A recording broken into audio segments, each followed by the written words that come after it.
জগন্নাথপুরের কলকলিয়া ইউনিয়নে শান্তিপূর্ণ পরিবেশে ভোট গ্রহণ চলছে। মোহাম্মদ মুকিমুদ্দিনের পাঠানো ভিডিও চিত্রে দেখুন বিস্তারিত। আসসালামু আলাইকুম।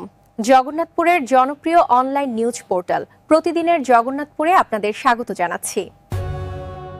সারা দেশের ন্যায় সুনামগঞ্জ ৩, জগন্নাথপুর ও শান্তিগঞ্জ আসনে অত্যন্ত উৎসবমুখর ও শান্তিপূর্ণ পরিবেশে ত্রয়োদশ জাতীয় সংসদ নির্বাচনের ভোট গ্রহণ চলছে।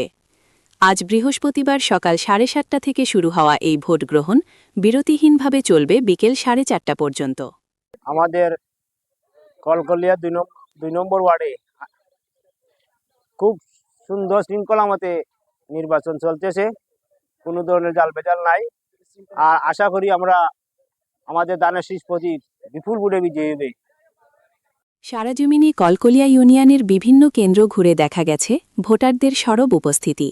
বিশেষ করে শফাতুল্লাহ উচ্চ বিদ্যালয় জগদীশপুর, শ্রীধরপাশা দারুল উলুম মাদ্রাসা, কামারখাল সরকারি প্রাথমিক বিদ্যালয় এবং তেলিকোনা মাদ্রাসা কেন্দ্রে সকাল থেকেই লম্বা লাইন দেখা গেছে। দীর্ঘ 17 বছর আমাদের সুনামগঞ্জ ৩ আসনের মানুষ শান্তিপূর্ণভাবে সুষ্ঠুভাবে ভোট দেরো। আমরা আশাবাদী যে আমরা আগামী আজকের নির্বাচনে আমাদের কৈশোর ভাই বিপুল ভোটে পাস করবেন ইনশাল্লাহ। নারী ও তরুণ ভোটারদের উপস্থিতি ছিল চোখে পড়ার মতো।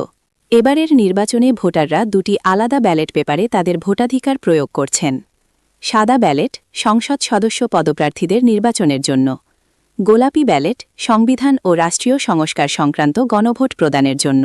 নির্বাচনী এলাকায় আইন শৃঙ্খলা রক্ষাকারী বাহিনীর কঠোর নজরদারি লক্ষ্য করা গেছে। এখন পর্যন্ত কোথাও কোনো অপ্রীতিকর ঘটনার খবর পাওয়া যায়নি। স্থানীয় ভোটাররা জানান, কোনো ধরনের ভয়ভীতি ছাড়াই তারা পছন্দের প্রার্থীকে ভোট দিতে পারছেন।